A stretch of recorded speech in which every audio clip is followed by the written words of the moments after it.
Morning everyone, welcome back. So I'm getting ready to make some new journal covers and I wanted to make a few different ones that have, some different textures and designs and, had quite a different look to them. So I'm going to be doing, not today, but I'm going to be doing some fabric ones, some just made out of cardboard boxes, that type of thing, and different papers, and I wanted some that had a leather type look to them, and or suede. So I thought what I would do is turn the camera on today while I was making some of my faux leather and faux suede. So there's a couple of different techniques, and I'm going to let the camera run. It could take a while, it could be quick. So grab a cuppa or whatever your drink is and settle in. I will go through what supplies I'm using so that if you do want to craft along with me, you can do so. So you can pause the video, pop out, get your supplies and come back and do it along with me if it's something that interests you. So what I'll do is I'll run through the supplies first. So you can see in front of me that I have some paints. So I have some acrylic paints. These two here, I'm using the me&mrevans brand, which is a pretty popular art brand here, and it's fairly affordable. So I'm using, these are acrylic paints, the burnt sienna and the burnt umber. Now these two tubes, they're quite big tubes, 75 ml. I bought these for $2 each at my local discount store. So they have a lot of really good art and craft supplies at really affordable prices. So as I said, they burnt sienna, burnt umber, and then I've also got a tube of gold metallic acrylic, and this one I think it was like $4, so double the cost of these, even though it's a bit smaller, but it's metallic. Excuse me. And then to apply it, I'm just going to be using one of these foam applicators. And then I'm also going to be using some Mod Podge. So I've just got a small little container here. These are a few dollars. I have some baking paper. So just whatever size you think you might need for your project. You might measure it out exact to whatever size that you're going to need. Or you might decide, like me, just to rip off a strip and use it however it sort of comes out. You can always trim later, obviously. The other things that I am going to be using is I've just got my little tiny paint palette out, and I have my collage brush, so that is really handy for the Mod Podge.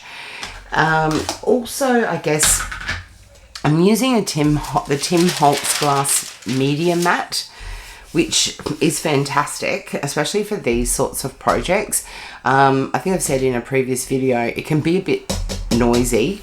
However, when you're using a lot of these sorts of paints and that type of thing, it's absolutely brilliant. It's really easy to wipe off clean.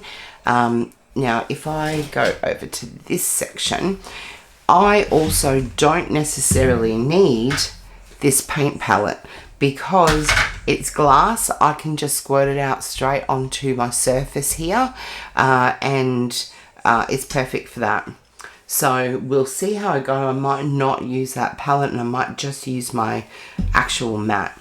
So let's get on and start this process. So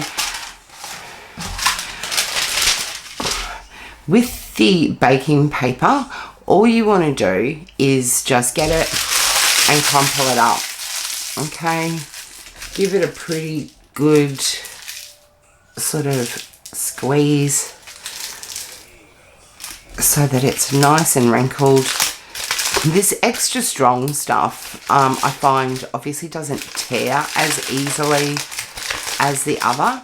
So when I'm uncrumpling it, I'm always careful that I don't sort of rip it, obviously, because you can do that. But it's pretty good. So I just get it out. Now you can see how nice and crinkled and crumpled that is. And yeah, if you find that there's not enough creases and wrinkles in it, just keep crumpling until there is. Sorry about that, just lost my lighting for a second there. So yeah, if you find that you would like it to be more crinkled, just crinkle again, or you might just want to crinkle up your edges a little bit. So whatever you like to do.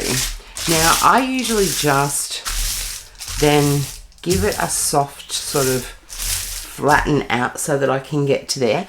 Now you can use a brayer if you want. Now obviously you don't want to go full on really hard, but it can be quite good just to sort of get your paper to just lay a little bit flatter so that it's easier for you to get in and paint. But it's not necessary. So then the next step is just to grab your paints. Now you can use whatever colours you like.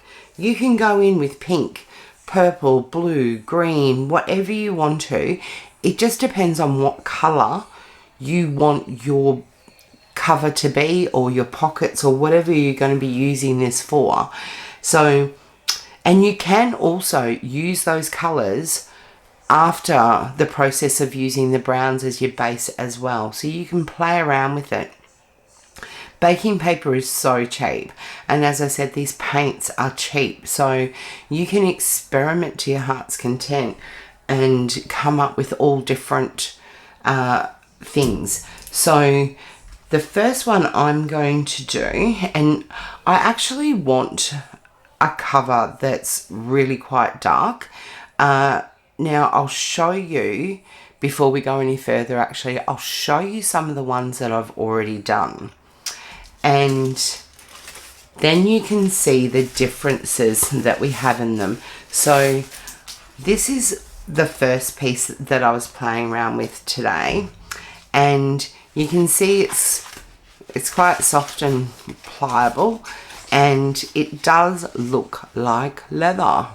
So under the lights it looks really shiny, but in person it doesn't look like that under normal sort of lights. It is shiny, but it's not as shiny as what you see here, where it's ridiculously shiny. So, but you can see it's got that real leather sort of look to it. So this piece here folded up will probably do about the size of a B6 sort of journal, which is a really great size. And then I was playing around and just with some of the offcuts that I've got, and I thought, well, these would make good pockets and or pieces to use in collage, on tags, pages, all of that. So they're all slightly different. See if I can zoom in there, if I'm going the right way. Yes, I am. So it gives you a bit of a better sort of look at the differences in all of them. So obviously every piece that you do is going to be different in some way, because you're never going to use the exact same brush stroke in the same place. So they're very one-off sort of pieces, but they all blend really nicely with each other. Now in this one here, I've used a little bit of gold. It's not majorly noticeable, but you can sort of see little hints of gold in there.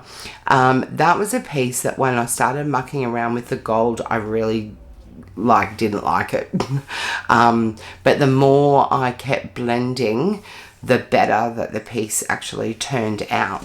Now the next piece I'm going to show you has a lot of gold in it, and this piece as well I did not like at all. When I was doing it, I thought I'd ruined it, but then I just kept blending, and you can see again under the light that gold is sort of really in your face. It's not so much in natural light, but it does look really, really nice, and it's just given that, you know, different sort of look to it. And when I initially put the gold on, my recommendation would be to use a smaller paintbrush to do this, to just sort of catch on some of the ridges. When I initially put the gold on, it sort of went on quite, I was a bit heavy-handed, and immediately I was like, well, I've wrecked that piece. But I just kept blending, and then I added some more burnt sienna and some more burnt umber and in places, and I just, instead of adding more paint again, I just dry brushed it and just tried to blend it in as best I could, and it's turned out really lovely. So this piece would make a really good, really big pocket, or, you know, some sort of journal page, an envelope. So I haven't done both sides, and I actually have on one piece, and that was because the reason why I don't do both sides is because normally they're glued down. So, you know, as a cover or as a pocket, you're not going to see that. However, if you're using it as a page in a journal where you just slip it through one of your signatures and you've got other different pages either side, you are going to see that. So if you decide to do both sides, then that's fine. If you don't like this sort of look that this one has, I think it would look just fine. Or you could paste a different page on the other side, or you can do something with this so that it doesn't have this sort of look, but I think it actually looks quite good. Or you could do the whole page just like you've done on this side. Just do one side at a time, let it dry, and then turn it over and start the process again if you're going to do that, because otherwise you're going to have two wet sides. But yeah, I was really happy with how this one turned out in the end. And if I can get some of the glare off of there, maybe if I can turn a slide off for 5 seconds, and you might be able to see. So that's a better look without the overhead light. So it's really quite pretty, and it enables me to have a few different designs, I guess. So we'll move this back, and the easiest thing to do is, all you need is some paint, and I like to just squeeze out. You're going to need a decent amount for a piece this big. Now we'll just zoom that camera back out as well. Okay, so I've just squeezed a smallish sort of amount there, but I try to just use the tips of this, and you're just painting like normal. The beauty of this Tim Holtz glass media mat is that it's brilliant for painting and gluing and that sort of thing, because you can just wipe it off. So it's really good for that. And one thing to mention as well is that if you put your fingers, because baking paper is pretty much non-stick, if you were to put your fingers on the paint as it's sort of drying, when you're sort of trying to hold down your sheet as you're doing it, you're going to lift the paint a lot of the time. So don't worry about that. But what I sort of do is I try to hold it in the one spot for the majority of the time, and then turn my page, and maybe, you know, you've only got a couple of spots where your fingers are, but you can fix that. It's easy. You can fix that really, really simply by just putting some more paint down there. And we do seal it with the Mod Podge. So, and once it's dry, it is a bit different. You don't have to sort of worry too much about the paint coming up, but the Mod Podge will sort of seal it in there. So this process is, depending on your size of paper, can take a little while, because you want to get into all of those ridges. I found using that very edge of these a lot easier to get sort of quicker coverage. I don't tend to use this part, although you can, but using the edge is quite good to get down into all those ridges. And I wouldn't worry about it being too light. My suggestion would be to go through, do it the first time so that you've got the paper covered and you've gotten into all your little ridges. Now, if you don't mind having some whitish sort of bits, then that's fine. This is your piece of paper, your design, so you do it however you like. But I've just found that I prefer to sort of, I like mine to be fully sort of covered. So we'll just keep going. So I hope everyone's having a good morning so far. And if you're like me, you're probably watching some YouTube with your morning cuppa. My husband was up and gone before I even realised this morning, so he's obviously had a really early start somewhere. So he likes to sort of let me sleep in some mornings, especially if I've been up late cutting up paper and sticking it back together, as he likes to say.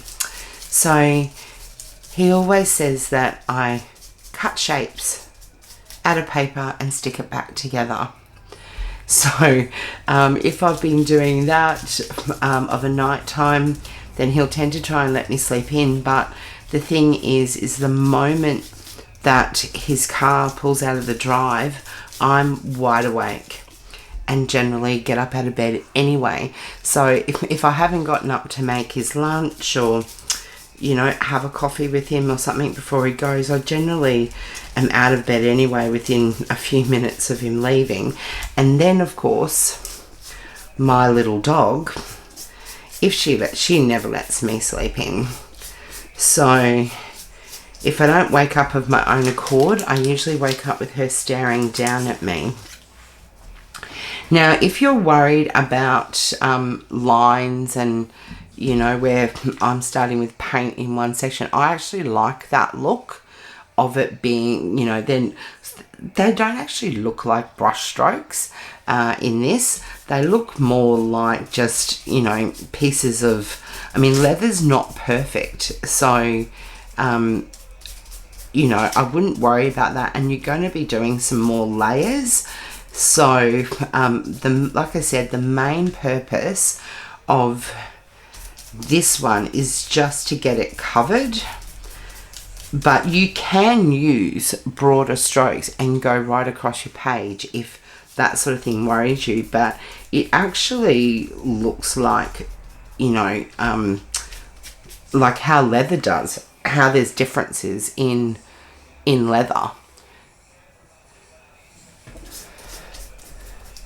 So, okay, we've got that covered now, and generally what I do was just go over it and have a look and see if there's anywhere that I've initially missed, and just touch those up if I want to.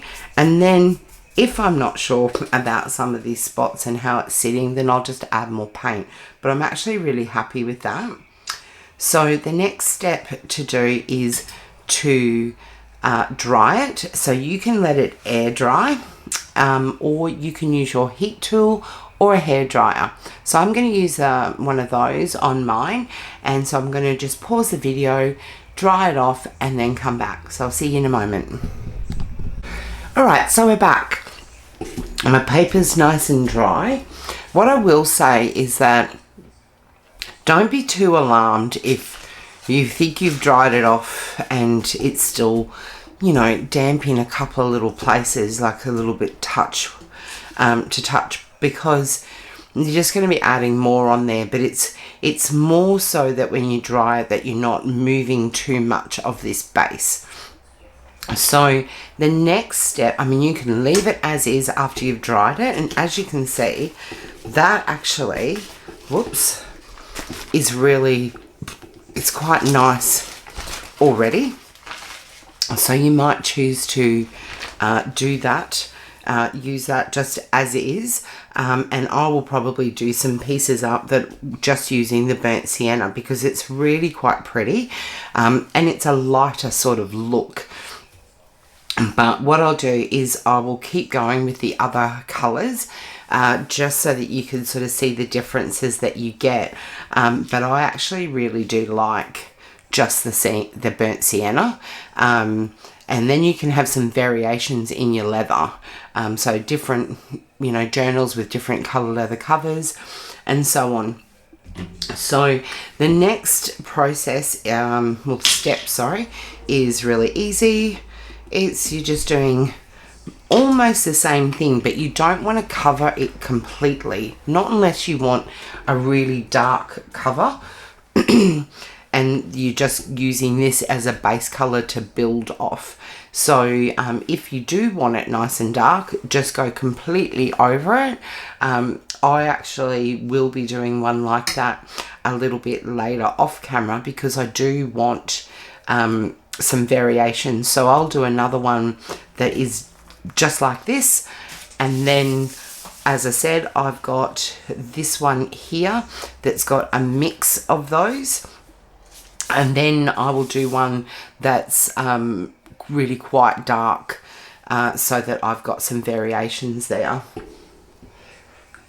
So again, I'm using exactly the same brush, and all I'm going to do this time, actually probably picked up a little bit too much, is I just go into different spots and add some touches, and then from there I go in and I start just blending it around. So you choose where you want to add these darker sort of patches, and it looks funny right now, but the more that you blend, the better it starts to look. And as I've said a few times, as it dries, it's going to look a bit different again. So don't be too concerned, just keep going and blending. Add some more if you like, and then, as I said, if you're not happy with it, you can go back in with some of the burnt sienna and sort of cover these areas and, you know, keep blending again. Or you can continue to add the burnt umber and make it darker. So I actually would like this one to be a bit darker, so I'm going to just sort of keep going.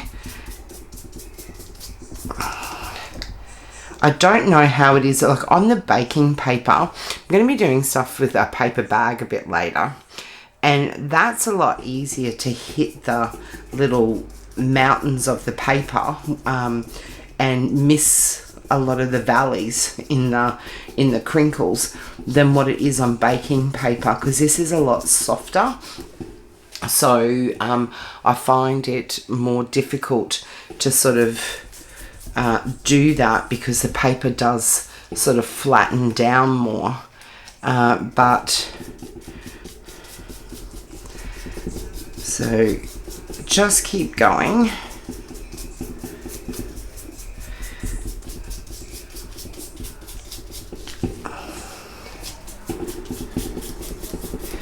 So there's some quite light patches here.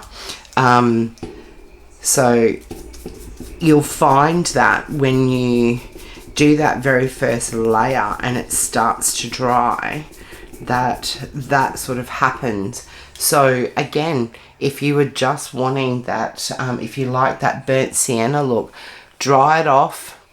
If there's some really super light patches, hit it with some more.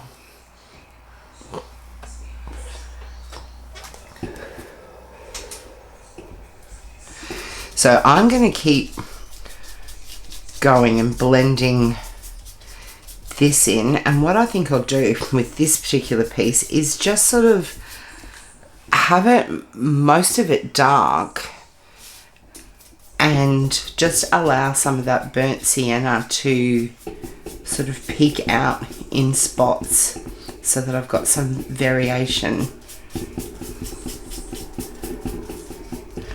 But I'm really quite liking the darkness of this.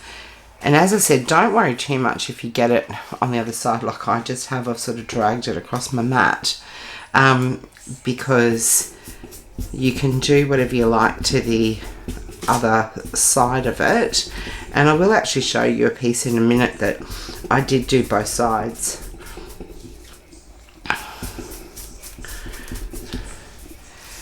So that's starting to look quite good.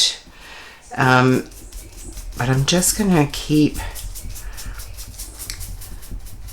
sort of going. And just here you can see, like, I'm not going to add any more paint to this.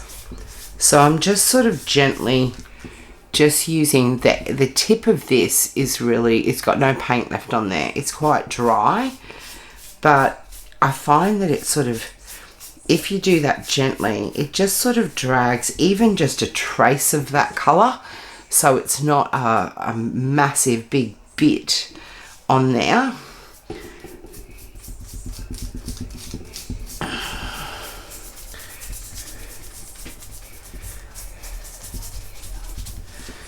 So that's starting to look pretty good, I think.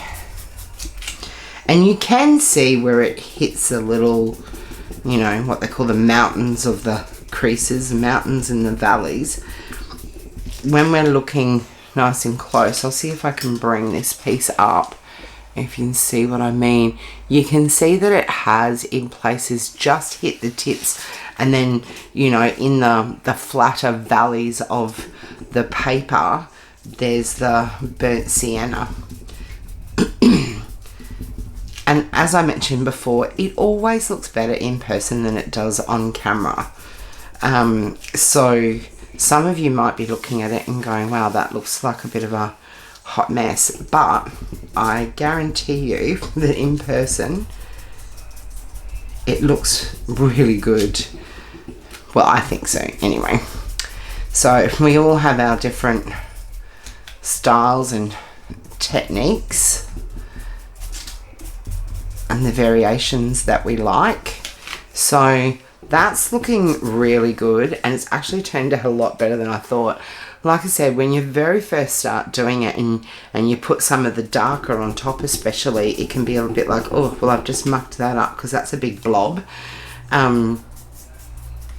But if you just keep working it carefully, then I promise you it will turn into something that you'll really love. So this piece has got some really nice dark patches in it here, and it really does look leathery.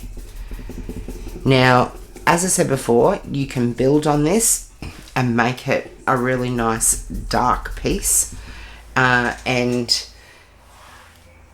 I will probably do that later, not with this piece, but I will make another nice big piece that I can use, that's in probably just all of the burnt umber. But to achieve the look that I want, I will probably still start with the base of the burnt sienna. Now, I will show you what I mean with the gold. Okay, so I'm really happy with how that's looking now.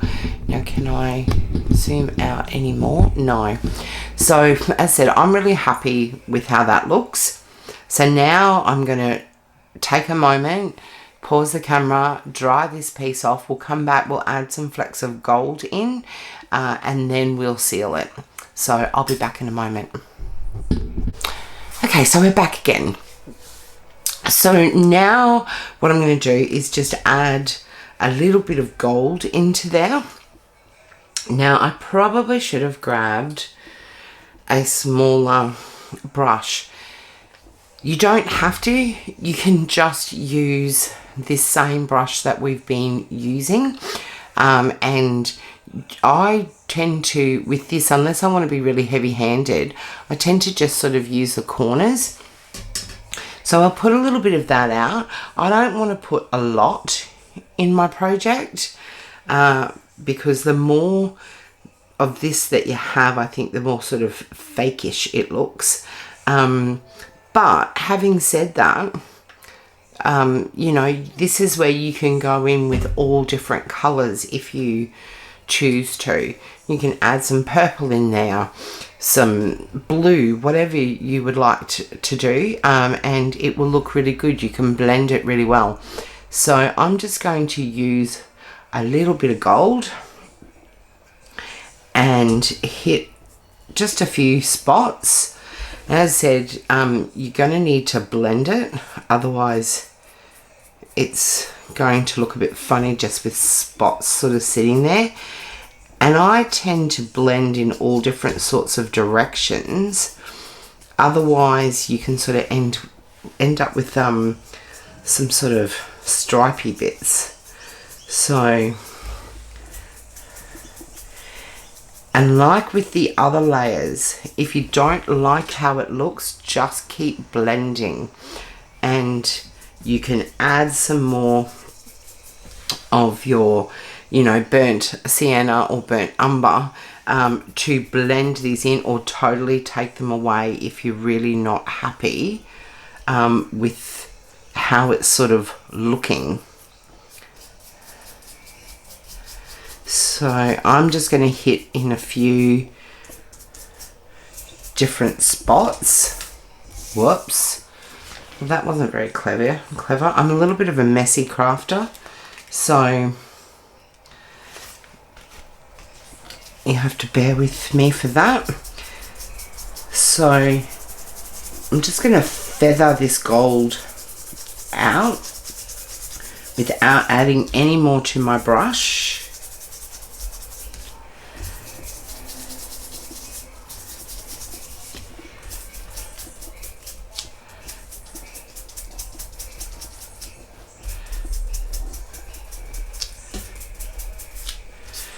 I've got rather a large section there of it, and again, it's not going to look as good on camera as what it does in person, so I'm going to keep just adding a little bit more and really experimenting with this piece.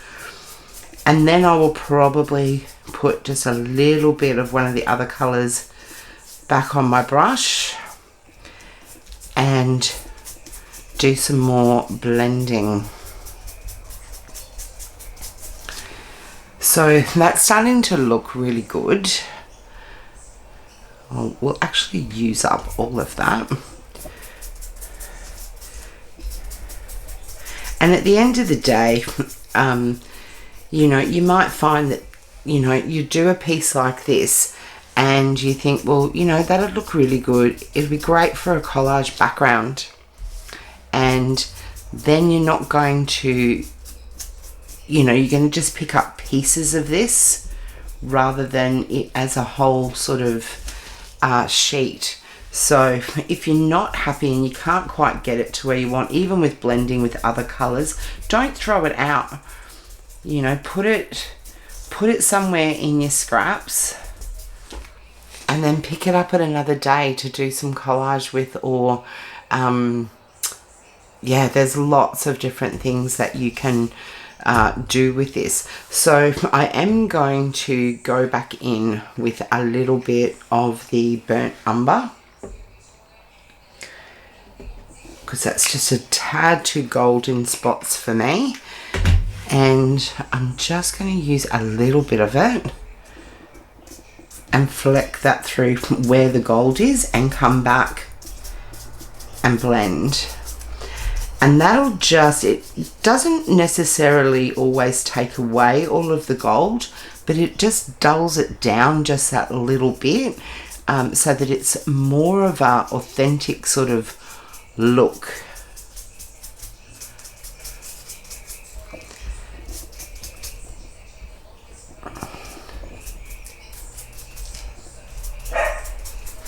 And then I get to the point again where I stop adding the paint and I just use my brush while it's quite dry.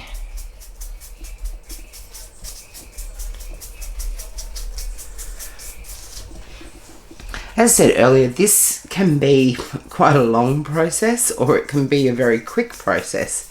It just depends on what effect you get and how quickly you get that effect that you're looking for.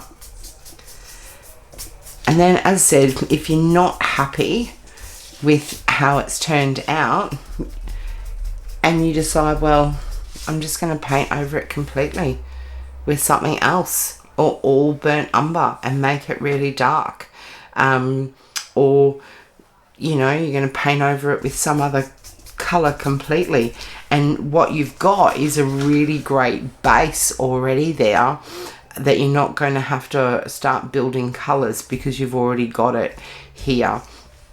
So it's like painting a wall. You know, if you're going to paint a wall like purple, and then, you know, you need your base coats and things like that to start bringing that color up. So just keep playing with it until you get it how you like it. I actually quite like how this is already, and you know, fold it over as well. That's what you got to remember, is that if you're using it as a cover for a book, you're not going to see all of that when you've got your book in your hand. You're only going to be seeing half of it. So, you know, if you think, oh, well, I don't quite like it because it's got, you know, a big bit of gold over here and there's one right there as well, just remember that depending on how you're using this piece is what you're actually going to see. So is it going to be too much when you've put your project together?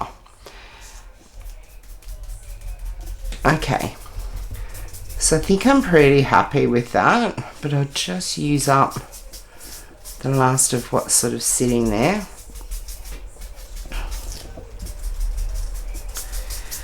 Okay, so I like that. That's looking really good. And as you can see, like I'm trying to be quite gentle, but I am being very firm as well, and the paper's not ripping. So I think, you know, using that extra strong stuff probably helps all around, just for even general wear and tear of your, if you're using this as a journal cover, would be a good idea to try and get the stronger baking paper if you can. Right, so the next step that we want to do again is we want to dry it off. So dry it off between each layer of paint, and then we're going to come in with the Mod Podge. So, and then we're done. So I'm going to pause the camera again quickly, dry this off, and I'll be right back. Okay, so we've finished drying it off, and now we just want to go in with our Mod Podge. So I'm just going to use my mat again and squeeze it out onto there. Generous sort of amount, and I'm just going to use my little collage brush. This is a Tim Holtz brand, but you know, there are lots out there on the market, but I find this size is really quite good for these projects. So I'm just going to paint this on. As we all know, or most of us know, Mod Podge dries clear, so we don't have to worry about the whiteness, because that will disappear. And this is quite a large piece, so you know, it's going to take a little while to get that coverage, but it shouldn't be too bad. Now some people would just, and I have been guilty of this, I'm a bit bad sometimes, as I said, I'm a bit of a messy crafter, of just opening their bottle of Mod Podge and just pouring it onto the thing, which you can do. I've done it. And it does spread out. The reason why I'm not doing it on such a big piece is because I sort of don't want it pooling sort of anywhere. But you do you. Do it however you like.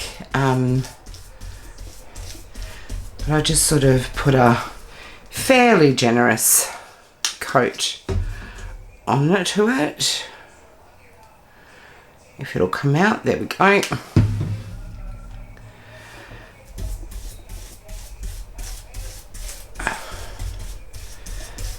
My glass mat always needs a really good clean after I've been playing around, but that's the purpose of them. So it was a brilliant little invention. Okay, not sure what happened there. My camera just clicked itself off, so you didn't miss much. It was just me spreading some more Mod Podge. So move this over a little bit so it's more in shot, and just do this last little bit. So this using Mod Podge obviously will put a nice clear seal on your project, and I find it does help sort of toughen up the material that I'm using. So as we know, baking paper, it's, you know, quite a fragile sort of thing to be using, and you know, it can tear. So adding layers will strengthen it, but obviously it also in this case the Mod Podge is great because it seals in the paint, especially being that baking paper is a non-stick sort of medium. So it does have a tendency, or there's the worry that, you know, potentially it could, some of the paint could lift off there. But, you know, once the paint's dry, it does stick quite well. So here I am making an absolute mess of my project, but that's okay. So let's tidy that up. So then we're basically done with this. All you want to do is leave that to dry, or hit it with your dryer or your heat tool again, and it's completely finished and ready for you to use as a journal cover, or pockets, or whatever you like. But you can see it's got that nice shine. This piece has got a bit of gold sort of all through it there, and it's really quite lovely. So I'm going to dry mine off and set it aside, and we'll move on to the next part of the video. So I'll be right back. Okay, so we're back. We've got a nice clean work surface here. So I've just been spending some time cleaning up after my mess, which is a really important thing. I'm sure all of you that are used to using acrylics and Mod Podge and that know it's pretty important to get all your brushes cleaned up fairly quickly so that everything doesn't dry in there. So I've done that, and also while I was drying off those other pieces, I played around with a couple more. So I thought that I would turn the camera back on and just add in another little bit of video to show you the variations that I've done. So I mentioned that I wanted to do a couple of pieces that were like a bit darker, and this piece here I have done just with the burnt umber. There is no burnt sienna underneath at all. I haven't actually Mod Podged this yet, although it does look a bit shiny, but I think that's just the light and the fact that it's baking paper. So you can see that's just with a light coating. Some areas are a bit thicker, obviously, and darker, which is quite nice, but that's just using the burnt umber on its own. And then I did another piece where I did a couple of coats. So I made it quite dark, and it's really quite lovely. Although, you know, there are some light and shade in there, but when I look at it down on my mat without the light sort of shining onto it, it is actually quite dark. So if I fold it in half, it'll give you a better idea. So, you know, it's still got that nice leather sort of look to it. And I did these pieces sort of quite large so that I could decide down the track what I wanted to use these pieces for, and if it was a journal cover, that, you know, they were nice big pieces, so I could you know, do them either A5 size or B6 sort of size if I wanted to, or any sort of size is really a square one, which I might do with this piece here. Now I did do one other piece because I thought what I would do is do the burnt sienna on its own, and just to give you an idea of how that looks. So it's quite, especially on camera, it's actually quite a reddish sort of brown, but if I bring that sort of closer, you can see it's picked up all those you know, peaks and valleys and stuff in the all the creases. So that's just a few different variations that I've done, and I may very well in the future have a play around with doing this with some different colors. The gold would actually look quite good on its own, I think. So yeah, there you have it. There's a few different ones there. And this one with the gold, so you can see that there's quite a few different ones that you can play around and get all different sorts of colors and variations, and none of them look the same. Even the ones that I've used the same colors, and the patterns are different depending on, you know, the brush strokes and everything that I've used. So that's been lots of fun, and they're all nice and dry. So now I've got a nice big stash of that.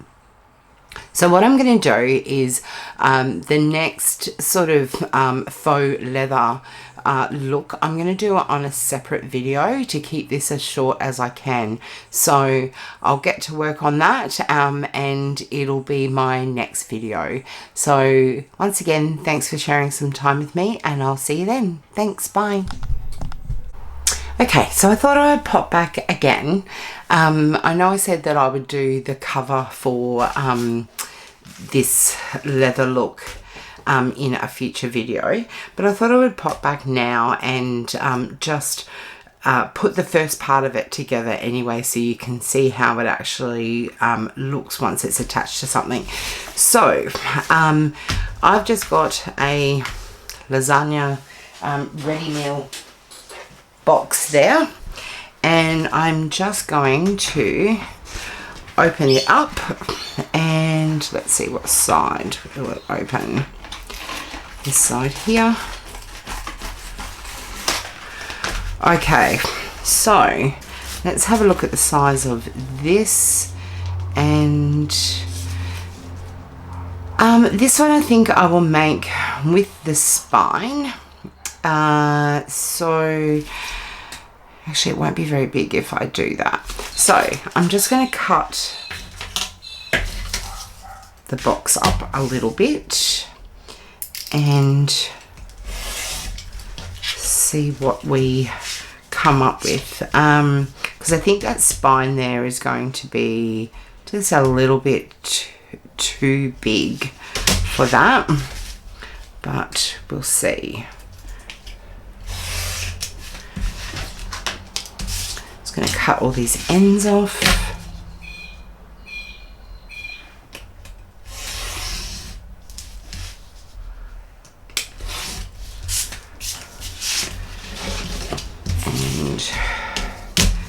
these ones.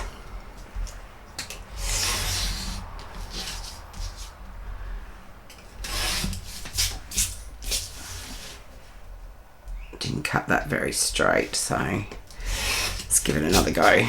Okay, so if we move all of that messiness out of the road. Okay, so I've just cut it down, and as you can see, this is not really long enough for that to make this sort of spine. So maybe if I grab another bigger piece from what I did earlier, I can find one. Nope. Let's find one that's going to work. So maybe, yep. Okay. So this was just one of the ones that I did just using the burnt umber, and that's going to fit. So if we do that, we want to put that side to the inside, obviously, and we're going to want to cut it down a little bit as well. So I'm going to just put it to there, and I think for this one, again, I'm just going to use some glue stick.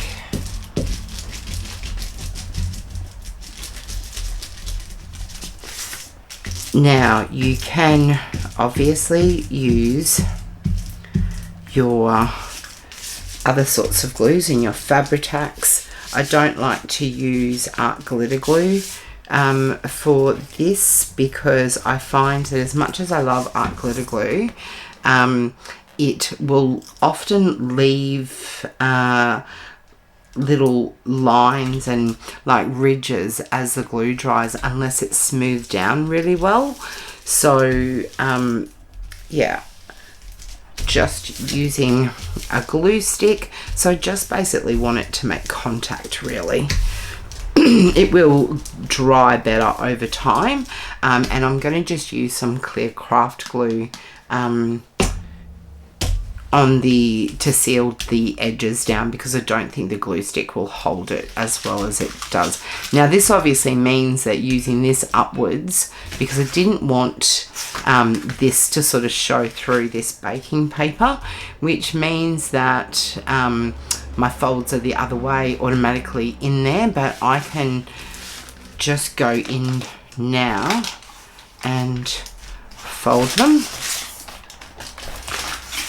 And I just noticed that some of that, so I might have to touch some of that up. This baking paper, maybe I forgot to seal this one, and that may be why some of this has lifted just a little bit. So I can fix that with some ink as I go along. So anyway, I'll leave it for now, otherwise I'll just end up ruining it, and I can touch it up. So that's what happens when you forget to Mod Podge it before you use it. So anyway, okay, so that's great. So I'm just going to cut this down so there's not quite so much there to work with, and I'll have a nice strip of this to use on something else. And I'm just going to cut these side bits down a little bit as well. Didn't cut them very straight, but anyway, you won't see it in the end.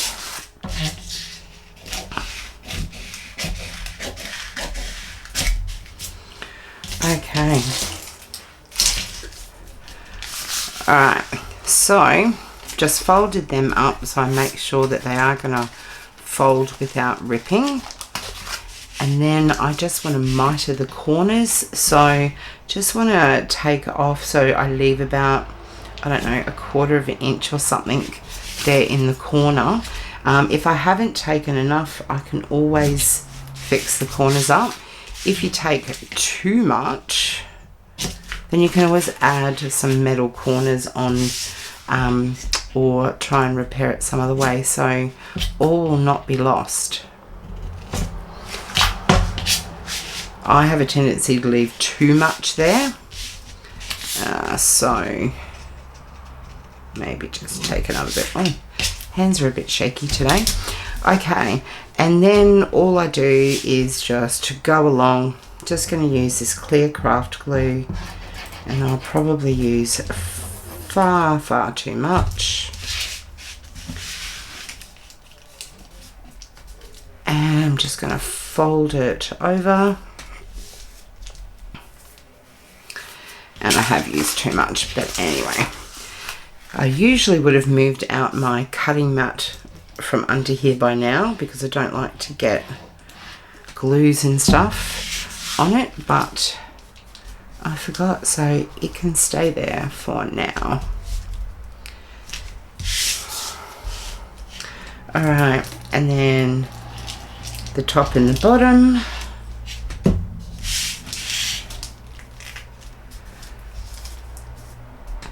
And you can see some of the, as I'm pressing down, because it is baking paper, and because I didn't seal it, as I'm pressing and I've got some glue on my hands, I'm lifting some of the acrylic paint off there, and you can see there's little bits off the cover that have come off, and the spine, but I'm going to fix that, and then I will seal it when it's together. So all is not lost, and it just shows that, you know, we have these little glitches that happen when we craft, but we can fix them. So let's do the bottom. Alright, so we're back. All I've done is let that dry a little bit, and I touched up a few of the spots where some of the paint had lifted a little bit. As I said, you need to let this stuff dry well, and you do need to seal it, in my opinion and in my experience. And like I said, if I found any little spots, I just simply got my brush out again with a little bit of the paint on it and just sort of touched up those areas, and I didn't have to hit them very hard. You just want to add a little bit of color back in that area. So we've got here, so you can see we've got a book that folds, and I did get a little bit of lifting here of the paint, but again I'm going to grunge that up a little bit with ink as well, but it does just add to it. It looks like the book has aged, and from being open and closed, that the spine has got a little bit of wear, so I actually like that look. The cover, because I've only used a thin sort of box, it's not overly thick, and I like that as well. So if you want a really thick, hard sort of cover, then maybe use a thicker cardboard or chipboard, or maybe an actual gut, a book that's a hardcover, and use that. So there's all different sorts of items that you can use, as you know. So I've just finished gluing it down on the inside there, and so from here, again, what I would do is, if you're going to put a closure on your journal, and I'm not putting this whole journal together today, I'll do that, as I have mentioned a couple of times, in an upcoming video. But if before you go ahead and do any more, remember, if you're going to use a tie closure, then you want to add that in now. So, you know, grab your ribbon or whatever it is that you're going to be using, and I'll just open, if this ribbon wants to open, I'll just grab my scissors and see if I can't get this. Okay. Everything seems to take forever when you're on camera. Nothing, when you're not, when the camera's not rolling, everything seems to go seamlessly. So if you're going to use some ribbon, I would just run a bead of glue along the center here, or wherever you want it, or some double-sided tape, and then just pop your ribbon down. Obviously you don't want it that side up, you want it that side. Pop your ribbon down there with enough length on either end to do your tie before you go and put you know, any of your pages on the inside to sort of seal that up, whatever you're going to be using as your inside of your cover. The other thing that you want to consider at this point is if you are going to put any embellishments on your front cover on here, like you might want to use, now the words eluding me, you might want to use a book plate on the front. So if you do, you want to go ahead now and make your holes and attach it with your brads before you put your cover on the inside here, and remember to tape down your the tails of your brads as well so that they don't sort of come through. So that's where we're at with that. And then from here, if you want to grunge it up even further by using some of your ink, the easiest way to do that, just grab it. Now over here I've noticed I have a little spot that's bugging me where it's lifted, and I don't have trouble all the time with this. I don't know whether it's the particular baking paper that I'm using today that's kind of like lifting, but that's all I do is I just give it a dot of colour back there. And but you know, as I said before, if you've got little bits that, you know, have come up, it's all about how an old leather book sort of looks. So you might not mind some of those tiny little white bits showing through, so that you can always fix it as I've done just there. So then from here, what I would do is I'm going to start off with the vintage photo and just see if that gives me the kind of look that I want. But all you need to do is just go around your edges, pay attention to your corners, and just add a bit of grunge to there. Now mine is still a bit wet, so you might want to give it a little bit of time to dry, not like I've done. Put it between you know, under a book and leave it for a little while, give it some time to do what it's got to do, and then just grunge it up a bit. Now that's looking quite good just with the vintage photo. However, I think I might try some fallen leaves on it and see if I can't, because this is quite dark, how I've used the mainly just the burnt umber. The vintage photo is giving a good effect, but if I want it to have darker sort of effect, especially in these corners, I'm going to grab, yep, that's better. So I don't know how well you can sort of see that, but it's just sort of darkening it up just that little bit more. Now you can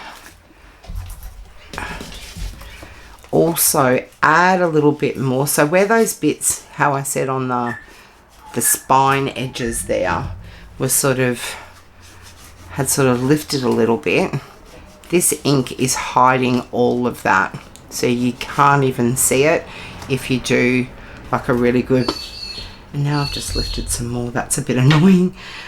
So as I said, I'm not quite sure what's going on with my paper in this run, because I didn't have this problem with my others, so maybe I just haven't given it a good enough time to dry. But anyway, there you go. And that problem will stop once I've sealed it with the Mod Podge anyway. And I guess I'm just adding more and more character as I go along, so it's not necessarily a bad thing. Now, the other thing that you can do once you've sort of grunged up around your edges, and also don't forget to do the inside as well. Only takes a second. And we're done.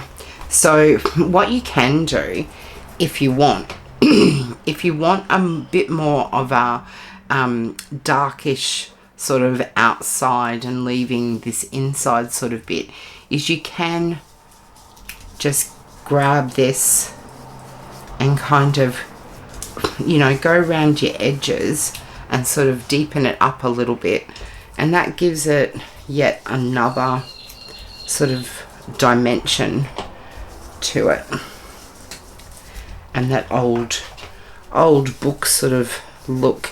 And you can leave like the center, so the center doesn't have as much, but I like that variation that I'm getting throughout, so that's enough on there for me. And then the final thing that I need to do is to put the Mod Podge on, because I didn't do it in my earlier sort of process. So I'm just going to grab, if I can remember where I have put my, because I have such a mess going on here, I need to find where I have put my collage brush, and here it is. So, okay, tip a little bit of this out.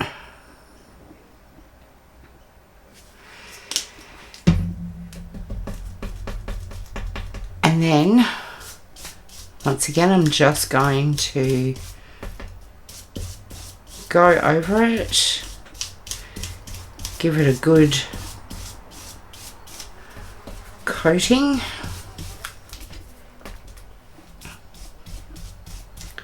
And that will seal all of that ink in there really well, and it won't come off anywhere. Like the it's different when you're using baking paper. Baking paper doesn't sort of seem to absorb the ink very well.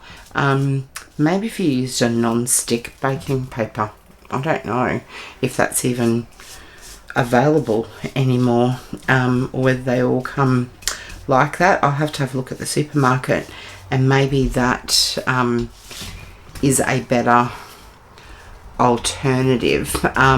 But you know, like when you're using brown paper bags, like in my next video, that it does absorb a lot of the ink, so you don't have the problem that you may have with the non-stick baking paper.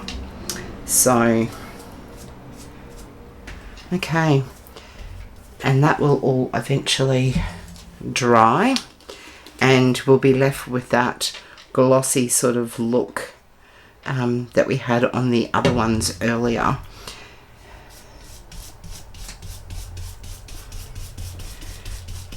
It always amazes me how it looks before it dries, because it looks like it's going to dry with all these white sort of clumps and everything on it, but it doesn't. So, and then of course don't forget to, you can hit this with your hairdryer or your heat tool if you want to hurry the process up, but I find it's pretty quick. And don't forget that you want to actually do these inside sort of edges a little bit as well. Just pop a little bit on there.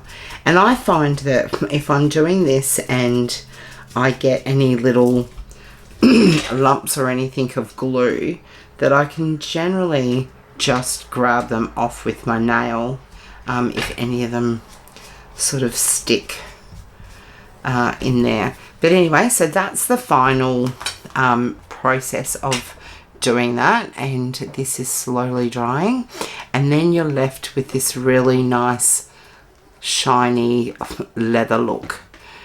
which is really nice. So I'm going to let that dry, and then I will come back, obviously, as I said, in a future video where I actually finish these journal covers and add signatures and everything into them. The video following this will probably be the one on the other faux leather technique and the suede technique. So watch out for those, and I'll see you in my next one. Thanks, bye.